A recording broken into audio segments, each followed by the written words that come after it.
Vamos agora para a nossa última aula de conteúdo do ano. Então, a segunda aula sobre o fim do Segundo Reinado, sobre o fim do Império Brasileiro. E, lembrando para vocês, façam os exercícios, eles estão no AVA. Cada bloquinho tem seu conjunto de exercícios. Eles estão lá para ajudarem vocês a refrescar a memória da aula que vocês tiveram, seja presencial, seja videoaula, e também para se prepararem para a A9. Lembrem-se, a A9 ela não foi feita por nós. Nós demos todo o conteúdo, mas nós não temos controle sobre esta prova que vocês vão fazer. Então, é melhor que vocês se preparem bem, estejam atentos às possibilidades, não é? Do que pode aparecer na hora que você sentar lá com a prova diante de si, lembrando que é o final, né? A gente está no final do ano e alguns de vocês estão precisando de nota. Então, é um momento que você tem que ter particular atenção, seja para completar a nota que você precisa e não ir para recuperação, seja para conseguir terminar o ano com uma boa colocação, aqueles que estão pensando nisso, seja para ter a certeza do trabalho bem feito, né? E eu gostaria que todos pensassem assim, então fiz um bom trabalho, consegui lá me desenvolver bem em história dentro de um ano, né, cujos conteúdos são muito cobrados em concurso e são importantes para a gente entender a construção da nossa nação, do Brasil como nação. Então é isso, vamos lá para a nossa aula. Então vamos lá. A vingança política contra a Igreja Católica, né, o desdobramento posterior da questão religiosa, tá? E já sinalizando aquilo que a gente vai ter de legislação eleitoral durante a República, em alguns aspectos. A Lei Saraiva, ela teve como relator o Rui Barbosa, personagem muito importante, republicano, baiano, grande intelectual brasileiro, e que vai ter um grande papel durante os primeiros anos da República, mas isso não é assunto nosso, é assunto do terceiro ano. Então vamos lá. A Lei Saraiva é a nova lei eleitoral que vai ser publicada, né, vai ser aprovada em 1881. E ela vai fazer uma série de mudanças radicais naquele modelo que nós tínhamos de 1824. Primeira coisa, o voto passa a ser direto, mas se mantém censitário. Voto direto é porque agora você vota mesmo para deputado, para senador, etc., mas precisa ter uma renda de 200 mil réis. Então, só recordando, o eleitor de primeira instância, aquele que votava em quem ia votar, ele precisava ter uma renda de 100 mil réis. Agora, não existe mais esse eleitor que vota em quem vai votar, todos votam, desde que tenham a renda de 200 mil réis. Era uma renda elevada, não era uma renda baixa. Agora, algo muito, muito, muito importante e que vai permanecer durante a República Brasileira até a Constituição de 1988. Analfabeto não pode mais votar. O analfabeto perde o direito de voto. Esse aspecto aqui era apoiado pelas elites intelectuais brasileiras, era apoiado pelo imperador, inclusive, porque a questão da educação ou da falta de educação dos eleitores brasileiros era algo que atormentava Dom Pedro II, tá? Agora, veja bem, para que você pudesse votar, o voto era aberto, tá? Então todo mundo sabia em quem você tinha votado. Era necessário que você pudesse escrever seu nome e o nome do candidato na ata eleitoral, tá? Então, se você não conseguisse assinar seu nome, assinar o nome do candidato, aí alguém pode dizer com razão, poxa, professora, mas era muito fácil passar por alfabetizado. Verdade. E isso vai ser, né, usado para fraude eleitoral e tudo mais, né? Então, são aqueles sujeitos que só sabiam assinar seu nome e escrever o nome do candidato que era do interesse do seu patrão ou do coronel, ou quem quer que seja, tá? Quem é que não vai votar? E aí, ao estabelecer quem não vai votar, isso daqui também vai permanecer na República em certos aspectos, você está excluindo, às vezes, gente que sabe ler, escrever e tem renda. Não votavam os praças do Exército, então soldados, cabos, taifeiros, sargentos, da Armada, que é a Marinha, do Corpo Policial, além dos funcionários públicos de cargos inferiores.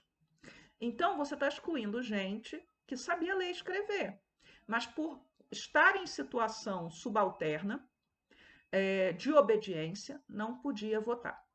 Vai ser criado o título eleitoral e vai acabar o voto por procuração. Então, você dá um documento para alguém votar por você, tá?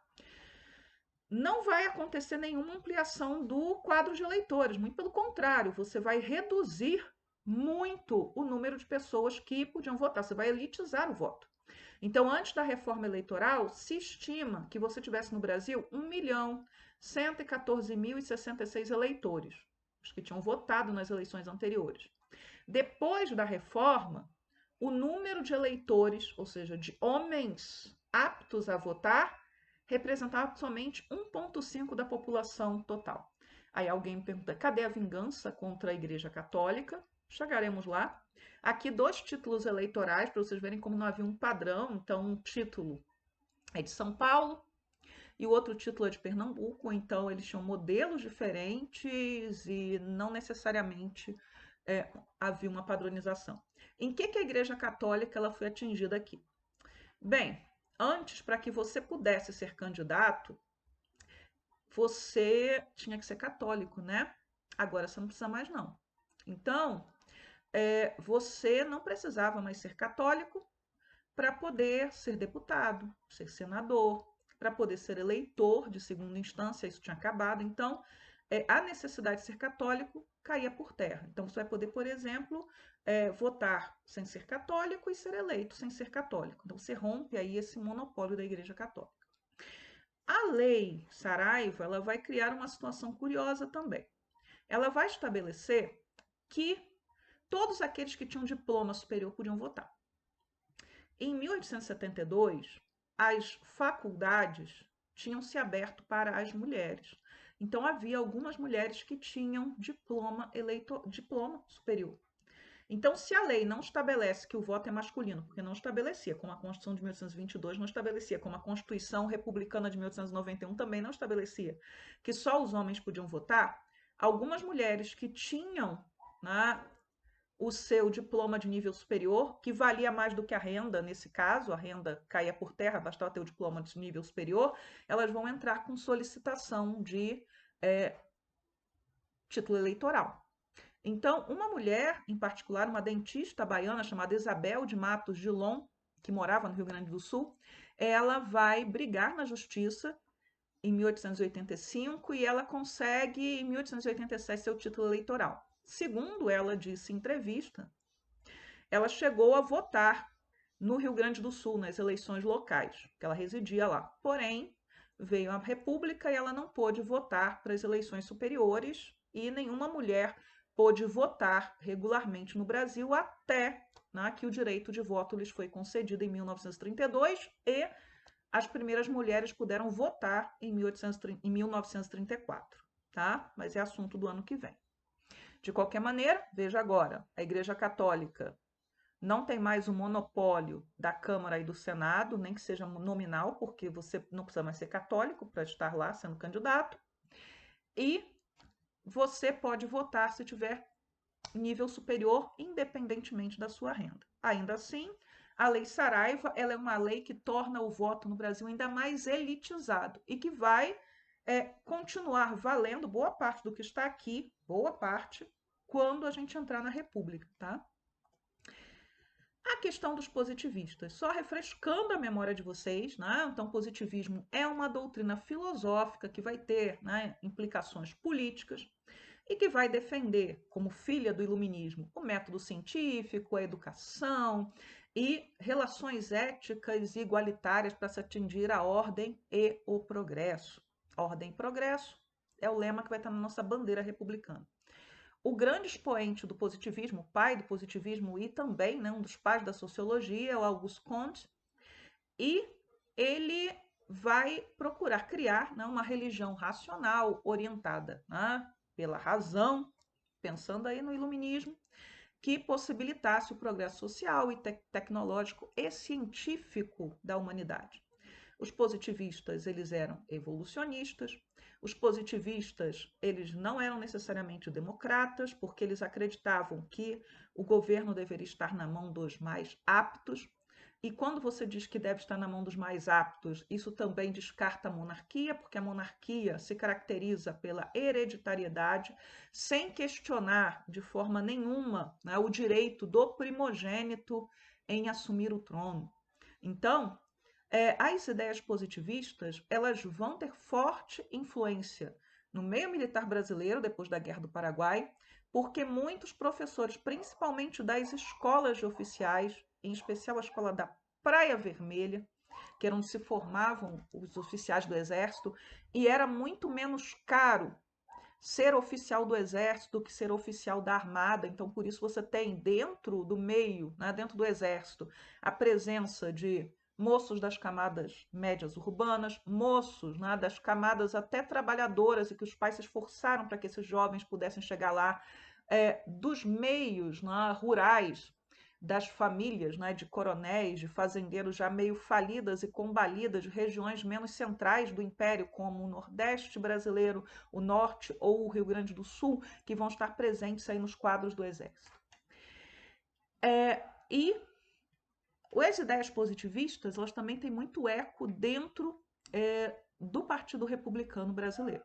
Então, coisas, né, que os positivistas civis ou militares defendiam: separação entre igreja e Estado, que o país deveria ser governado por um grupo de intelectuais capacitados, então os melhores deveriam governar, e eles eram a favor de uma centralização de poder, porque somente a partir desse governo centralizado e de um governo, né, intelectualmente, cientificamente iluminado, você poderia levar adiante as ações necessárias, como, por exemplo, a industrialização do país.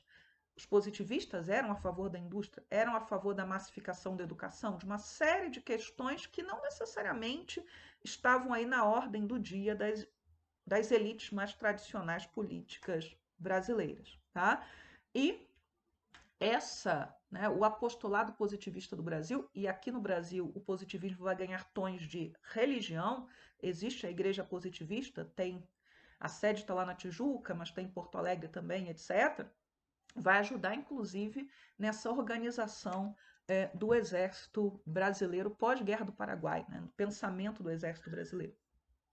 E o grande expoente do positivismo dentro do meio militar e do meio político, porque ele é um agente político, é o Benjamin Constant. Benjamin Constant, militar, engenheiro, professor da escola da Praia Vermelha, da escola politécnica, que é a escola de engenharia, da escola normal, da escola superior de guerra. Ele vai ser o fundador do clube militar, que vai ter muita importância no final do Império e durante, né, as primeiras décadas da República também.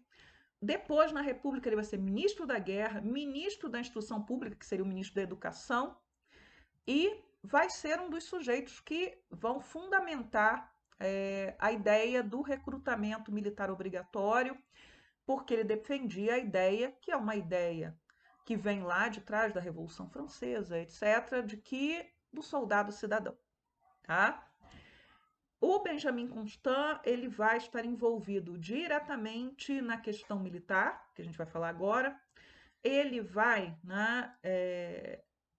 afrontar o ministro da Guerra com o seu discurso, né? A gente vai ver que discurso foi esse, os motivos para isso, e ele, na verdade, vai ser um dos líderes da queda da monarquia brasileira. Tá? Então, a figura fundamental, central nesse momento. Vamos lá.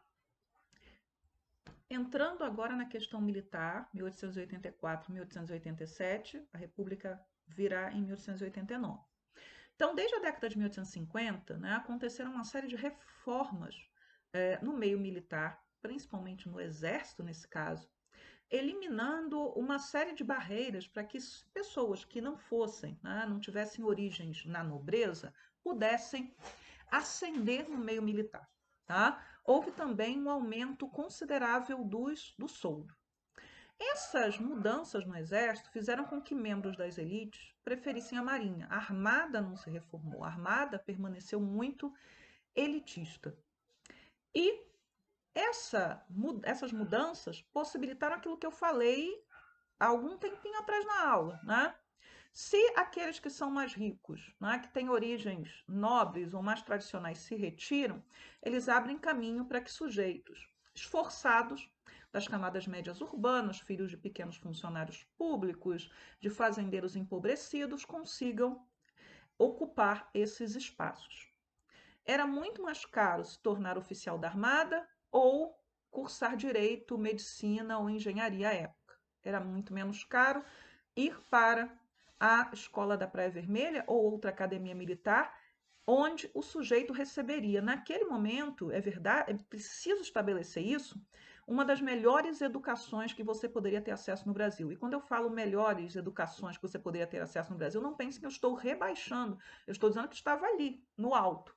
Então, você poderia ter, por um custo menor, acesso a uma excelente educação e a uma carreira sólida no meio militar. A Guerra do Paraguai, a gente já falou e ressalta novamente, ela vai dar ao Exército um prestígio que não tinha antes. Agora, esse prestígio ele é recebido, né, nos meios políticos como ameaça. Daí a gente ter um reforço da Guarda Nacional que representava essa elite, esses coronéis, etc, etc, etc. Tá? E aí, na década de 1870, você vai tentar exatamente rebaixar novamente o status do exército, inclusive diminuindo salários ou impedindo que esses militares pudessem ter os seus soldos reajustados segundo as necessidades da época. Aqui uma foto da Escola da Praia Vermelha em 1880, tá? É na Praia Vermelha que fica o IME, mas a Escola da Praia Vermelha ela não é mais a mesma escola, não é mais o mesmo prédio, mas é um lugar tradicional de ensino militar que vai ser mantido, né, e muito importante até hoje. Muito bem. O que o governo, e quando eu falo governo, eu falo os gabinetes de ministros, eu não estou falando necessariamente do Dom Pedro II como pessoa, eles temiam, né? Que os militares agissem como corpo, como instituição e pudessem ameaçar, né, a estrutura do império de alguma maneira. Afinal de contas, quando o estudante chegava lá na Praia Vermelha, né, ele era ainda normalmente um adolescente. Então, ele ia amadurecer e criar vínculos muito grandes, né, com os membros do seu grupo de militares, os professores que vão ocupar um lugar de autoridade, os outros estudantes. E na escola, o sujeito, além de estudar as ciências exatas e as artes militares, principalmente, eles também vão ser expostos às ideias positivistas, porque boa parte dos professores mais importantes eram positivistas, e também as ideias abolicionistas e republicanas. A questão militar ela é feita de vários rounds, né? De vários momentos. Então, o primeiro incidente começa antes da questão militar explodir. Então, o tenente-coronel Sena Madureira, ele vai liderar um protesto nos jornais. Então, os militares eles não eram, no Império, nem impedidos de escrever para os jornais, eles podiam escrever em seu próprio nome, assinar. Tampouco eram proibidos de fazer parte de partidos políticos e serem eleitos, tá? O Duque de Caxias, a gente já falou, ele era senador e senador pelo Partido Conservador. Então, um homem que está na política, exercendo a política plenamente, assim como a sua vida militar. A gente falou disso na Guerra do Paraguai, ok? Então, ele vai protestar nos jornais contra a reforma do Montepio militar. O que é o Montepio militar? É uma espécie de previdência dos militares. A gente não tinha previdência social no Brasil ainda, mas você podia ter regimes de previdência de determinadas categorias e os militares tinham. Então, ele vai, né, argumentar que a reforma do Montepio prejudicava os militares, prejudicava as pensões. A gente está saindo, a gente está numa década depois da Guerra do Paraguai, pouquinho, né? Muito bem. E aí a punição dele é ser tirado da escola da Praia Vermelha, que ficava mais perto do centro do Rio, perto, não quer dizer no centro do Rio, quem tem o mapa do Rio de Janeiro, e vai ser mandado para a escola de Rio de tiro de Realengo, que é outra escola militar que fica muito longe do centro do Rio de Janeiro. Aí o segundo incidente, o Sena Madureira, o mesmo sujeito, ele vai convidar o abolicionista cearense José Francisco do Nascimento, o Dragão do Mar, lembra na nossa aula sobre escravidão, que do protesto dos jangadeiros, da greve dos jangadeiros, para que ele visitasse a escola de tiro de Realengo, e lá ele seria homenageado, né? Por quê? Lembrando, né, uma parte considerável do exército tinha aderido ao abolicionismo. Aí a punição para ele vai ser mais pesada. Ele já tinha sido tirado da escola da Praia Vermelha, que era a escola mais importante, para a escola de tiro de Realengo, que ficava bem distante do centro do Rio, e agora ele vai ser mandado para o Rio Grande do Sul. os militares, né, pensando naquela ideia de corpo, vários militares vão começar a escrever para os jornais, a mandar cartas, a escrever artigos criticando a decisão e, bem, né, protestando contra o que estava sendo feito contra o tenente-coronel Sena Madureira. Aí o ministro da Guerra, que era o Alfredo Chaves, ele vai proibir todos os militares de discutirem o caso na imprensa. Então ele tira dos militares o direito de falar na imprensa. Bem, aí nós temos um terceiro incidente.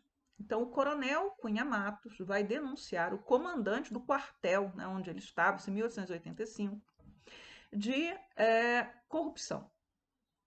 E vai fazer uma acusação pública. Só que o Cunha Matos era do Partido Liberal e o comandante era do Partido Conservador. E aí os políticos conservadores passaram a atacar, né, o coronel Cunha Matos nos seus discursos no parlamento e difamá-lo nos jornais. Então aqui o Sena Madureira e o Dragão do Mar, nós não temos uma foto dele aqui, né, um desenho, né, com a imagem dele. E as acusações, a difamação contra o Cunha Matos é algo muito sério, né? Principalmente para um militar. Já era sério, seria sério para qualquer um, mas para um militar ainda pior, né? Ele vai ser acusado de ter agido de forma vil, de forma covarde durante a Guerra do Paraguai. Então, uma difamação muito séria, um ataque à honra, né, desse oficial. E aí ele vai desobedecer e ele vai para a imprensa e vai publicar artigos se defendendo, defendendo a sua honra.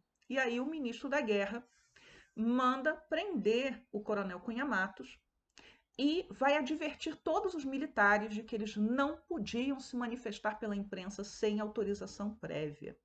Tá? E aí, em agosto, nós vamos começar, né, um movimento de vários oficiais, altos oficiais, que tinham cargos no parlamento, a se posicionarem, mesmo de grupos, né, rivais. Então, um era conservador, o outro era liberal, mas eles se sentem ofendidos como militares na sua honra. Então, o Marechal José Antônio Corrêa da Câmara, o Visconde de Pelotas, né, que era senador pelo Rio Grande do Sul, ele vai até a plenária defender, né, o Cunha Matos, dizendo que a ofensa que estava sendo lançada contra ele era uma ofensa à honra de todos os militares. E que os políticos que estavam atacando os militares, eles estavam se sentiam superiores aos militares e por isso se davam ao direito de cercear a liberdade dos militares de se defenderem e de difamá-los publicamente. Aí a gente tem o quarto incidente. Vocês estão acompanhando, por favor? Esse quarto incidente vai ser de novo o Sena Madureira, que desobedecendo, né, aquela ordem de que os militares não podiam falar nos jornais, ele vai enviar uma carta ao jornal Gaúcho Republicano, A Federação. Lembrem que ele tinha sido transferido para o Rio Grande do Sul como punição? Pois é. E aí ele vai, né, defender o colega que tinha sido preso e se pronunciar quanto ao caso. Aí, em represália, né, o Visconde da Gávea, né, ele vai inquirir o Marechal Deodoro da Fonseca, que estava comandando e governando a província, né, comandando o exército e governando a província do Rio Grande do Sul, se ele tinha dado a permissão para a publicação da carta. E antes mesmo, né, dessa resposta, né, dessa carta inquirindo o Marechal Deodoro, o ministro da Guerra vai repreender publicamente o Sena Madureira e vai desagradar o Deodoro da Fonseca. Lembrem que o Marechal Deodoro da Fonseca ele vai ser o primeiro presidente, né, do Brasil, né, ele vai liderar a proclamação da República. Então, o que acontece? Né? O Marechal Deodoro ele vai autorizar os militares do Rio Grande do Sul a homenagearem o Sena Madureira numa cerimônia semelhante que vai ocorrer também na Praia Vermelha. E, de novo, militares, né, das mais diferentes tendências, conservadores, liberais, inimigos políticos, principalmente de alta patente, que tinham, né, eram deputados, eram senadores, eles vão se pronunciar publicamente em relação ao caso, né, e aos abusos que estariam sendo cometidos contra os militares. Diante das manifestações, o barão de Cotegipe, né, o presidente do gabinete de ministros, presidente do gabinete, ele vai exigir que o Marechal Deodoro mantenha a disciplina, e o Marechal Deodoro vai dizer que os seus oficiais e os seus praças não cometeram nenhuma infração. O Visconde de Pelotas, que eu já tinha citado antes, né, que era político e que era um adversário político também do Deodoro, ele vai se aliar ao Marechal Deodoro e o Cotegipe, o Barão de Cotegipe, ele termina por suspender a proibição de que os militares se pronunciem na imprensa, mas ele exige que os militares, os oficiais, parem de fazer reuniões políticas deles. Essa ordem ela não vai ser cumprida. E vai culminar com uma reunião, né, no dia 10 de outubro daquele ano, presidida pelo Benjamin Constant, no Rio de Janeiro. Então, Benjamin Constant, que a gente acabou, falou lá, parou para falar dele lá atrás. A punição, né, que vai ser imposta é a seguinte, né? Então, o Deodoro da Fonseca ele vai ser destituído do seu comando no Rio Grande do Sul e o Sena Madureira, em solidariedade, renuncia ao seu comando, que era em Rio Pardo, e os dois voltam para o Rio de Janeiro. Mas vai ser proibido, né? O Barão de Cotegipe vai falar com o comandante da Escola da Praia Vermelha, que era irmão do Marechal Deodoro da Fonseca, dizendo que ele deveria proibir os alunos da escola de irem receber o Deodoro da Fonseca e o Sena Madureira quando eles embarcassem no porto. Os alunos acabam indo fardados e o comandante da Escola da Praia Vermelha renuncia. Aí, o quinto incidente, ainda temos o sexto, tá? Nós vamos continuar tendo protestos, principalmente de um grupo que vai ser apelidado de Juventude Militar, e que vai, né, negociar com o Marechal Deodoro da Fonseca que ele sirva de intermediário com o imperador, já que ele tinha, né, um certo grau de amizade com o imperador, para que o Sena Madureira e o Cunha Matos tivessem as suas fichas limpas por ordem do imperador. E o Deodoro ele não vai ter, né, resposta do imperador no primeiro momento, nem no segundo momento, e aí ele se pronuncia publicamente acusando o ministério, o gabinete que estava do Barão de Cotegipe de traição. E o ministro da Guerra vai solicitar Dom Pedro II que reforme o Deodoro da Fonseca, tá? Coisa que Dom Pedro não vai fazer. Aí temos o sexto incidente, né? O ministro da Guerra renuncia, entrega o cargo por conta da recusa de Dom Pedro II de reformar o Marechal Deodoro. O sexto incidente, então, nós temos o novo ministro da Guerra pedindo que o Sena Madureira e o Cunha Matos solicitem a limpeza das suas fichas, e eles se recusam, dizendo que eles nada fizeram e que cabe, né, ao ministro da Guerra, ou cabe ao ministério limpar as fichas deles. O Deodoro da Fonseca ele volta a falar com o imperador, dessa vez pedindo pelos alunos, né, da Praia Vermelha que tinham sido punidos e transferidos para a Escola de Tiro de Realengo, né? Então eles teriam a sua formatura atrasada. Qual vai ser o desfecho disso? Então, o Visconde de Pelotas e o Deodoro da Fonseca eles vão assinar, então, dois opositores, né, dois sujeitos inimigos políticos, assinam um manifesto em favor dos alunos das escolas militares. E aí, em 20 de maio de 1887, o Senado aprova, né, a moção instando o governo, ou seja, exigindo que o governo limpe a ficha do Sena Madureira e do Cunha Matos. Então, aparentemente, a questão militar foi resolvida desse jeito. A ficha desses dois oficiais ficaram limpas. Mas vocês observem, né, como as tensões elas vão se acumulando. Então, grupos de militares, principalmente os jovens militares que saem da Praia Vermelha, eles começam ou nunca tiveram fé no governo monárquico. Eles são republicanos, eles são abolicionistas e eles se sentem, de uma certa maneira, desprestigiados pelas elites políticas, coisa que também, nesse caso, é compartilhada por oficiais que se formaram antes, que vieram de antes, que são da geração anterior à Guerra do Paraguai, como é o caso do Marechal Deodoro da Fonseca. Aqui uma imagem com os patronos da República Brasileira. Então, os principais nomes envolvidos, civis e militares, na proclamação da República ou, né, como precursores aí da proclamação da República. Vamos lá. Outro fator que acelera o fim do império é a doença do imperador. Então, o imperador ele tinha desenvolvido, né, aspectos de idoso mesmo antes de ser, né, por excesso de trabalho, pela rotina a qual ele se submetia, ele era extremamente ativo, dormia muito pouco, lia muito, trabalhava muito dentro daquilo, né, que eram as suas funções. Ele era diabético e em 1887 ele vai para a Europa em busca de cura e lá ele vai quase vir a falecer. Pouca gente acreditava que Dom Pedro II voltaria para o Rio de Janeiro e já se estava, né, naquela ansiedade do que seria depois da sua morte. Em abril vem a Lei Áurea e nos jornais, né, você vai ter a multiplicação dessa campanha, uma campanha mostrando o imperador, né, ele dormindo, né, enquanto o país se perde, o imperador dorme, ressaltando essa incapacidade de Dom Pedro II. Em 15 de julho de 1889, o imperador ele vai sofrer um atentado.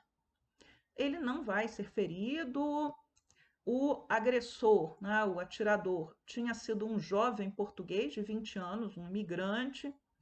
Dom Pedro II, até para evitar, né, que aquela tentativa de assassinato pudesse servir tanto por um lado para a campanha republicana quanto para o outro, né, para aumentar as tensões que já aconteciam entre monarquistas e republicanos, quando os republicanos faziam manifestações de rua, muitas vezes grupos monarquistas, a Guarda Negra, atacava esses republicanos para que essas tensões aumentassem. Então o rapaz ele acaba não sofrendo pena nenhuma, mas lembrem que era um momento no mundo inteiro, na Europa, nos Estados Unidos, houve um presidente americano morto em que, por exemplo, você tinha os atentados de anarquistas. Não era o caso desse rapaz, ele não fazia parte de grupo político nenhum, ele aparentemente estava embriagado e teve a ideia brilhante de tentar matar o imperador. A questão da vinda da República, de novo, não havia consenso contra a transição, a gente já falou disso, não vou repetir.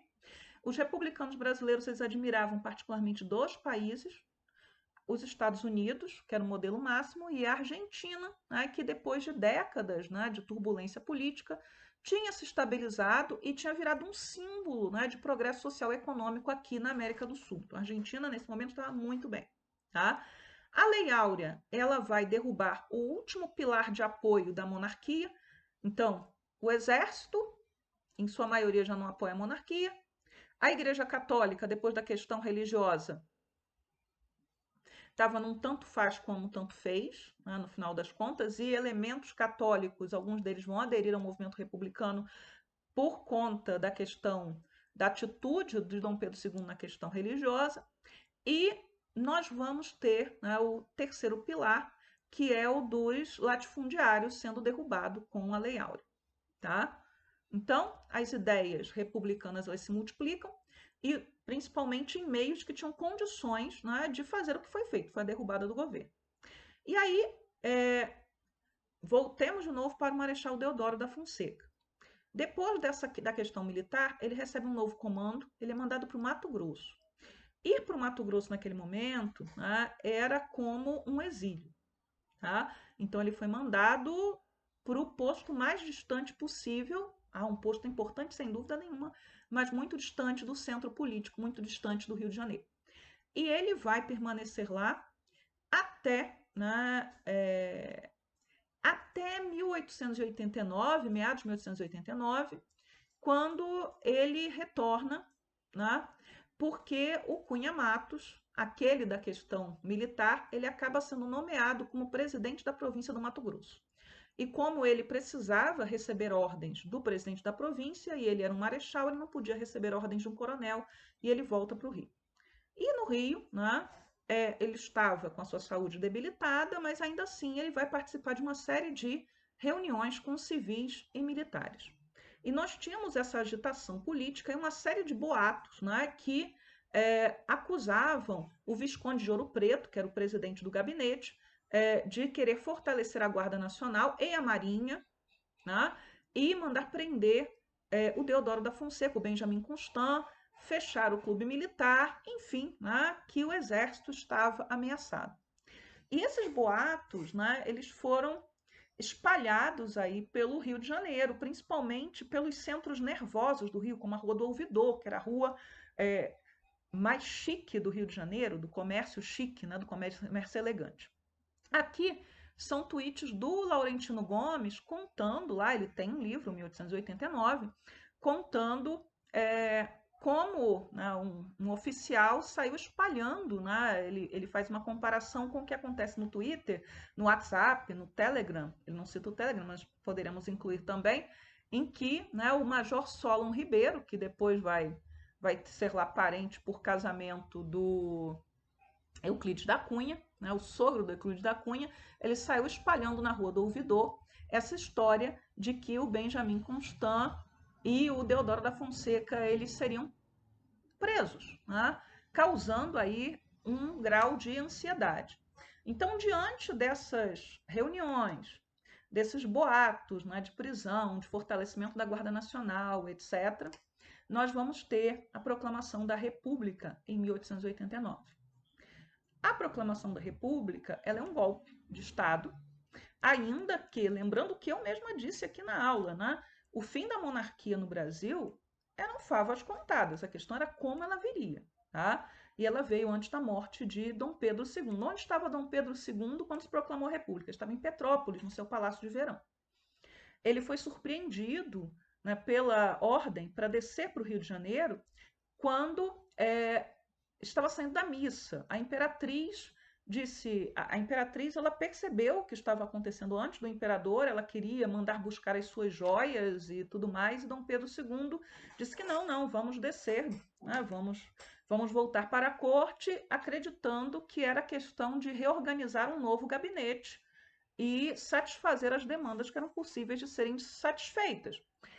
E o próprio Deodoro, há aqueles que defendem que ele não sabia que ele estava derrubando a monarquia. Ele acreditou durante algum tempo que ele estava derrubando o gabinete Ouro Preto, né? Que ele acabou sendo manobrado por Benjamin Constant e por políticos do Oeste Paulista e por outros grupos aí, né, participando dessa queda da monarquia, de que ele, na verdade, estava derrubando um gabinete que era hostil aos militares e que seria substituído por um outro gabinete. Agora, quem é que estava protegendo o prédio onde se reuniu o gabinete?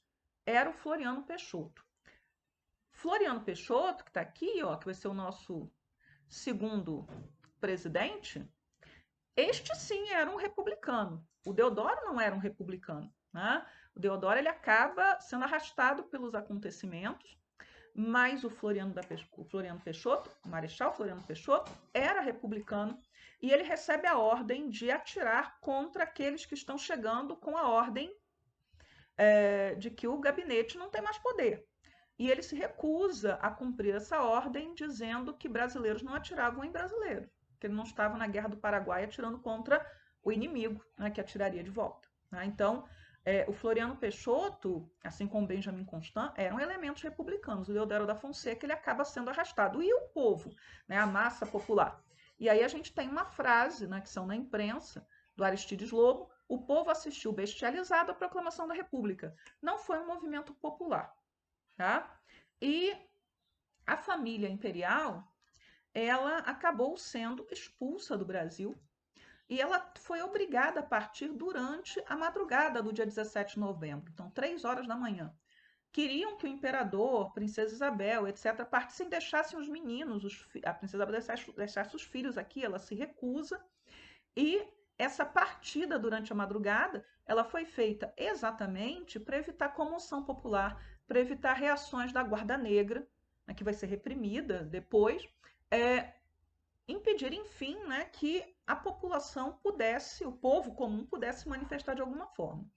Então, a queda da monarquia brasileira foi feita porque você tinha grupos republicanos bem posicionados no Brasil, entre as elites políticas e as elites militares. Não foi um movimento popular, mas não pensem que você não tinha republicanos no meio do povo. Mas naquele momento, sentimentos republicanos populares, uma massa pedindo o fim da monarquia, não havia no Brasil. Tá? E a família imperial ela fica proibida de voltar ao Brasil até 1920. Então, a imperatriz Teresa Cristina morre em 1889, o golpe é muito, ela já estava adoentada, o golpe é muito sério para ela. Dom Pedro II morre em 1891, a princesa Isabel não chega a voltar ao Brasil depois da suspensão do banimento, porque ela muito adoentada também morre. Mas o Conde D, ele volta, tá? A visitar o Brasil. Então, é isso, pessoal. Obrigada pela atenção em todas essas aulas do ano. Teremos ainda as aulas de revisão, provavelmente serei eu a gravá-las, e voltaremos a conversar. Usem o fórum, façam os exercícios e, enfim, até a próxima aula.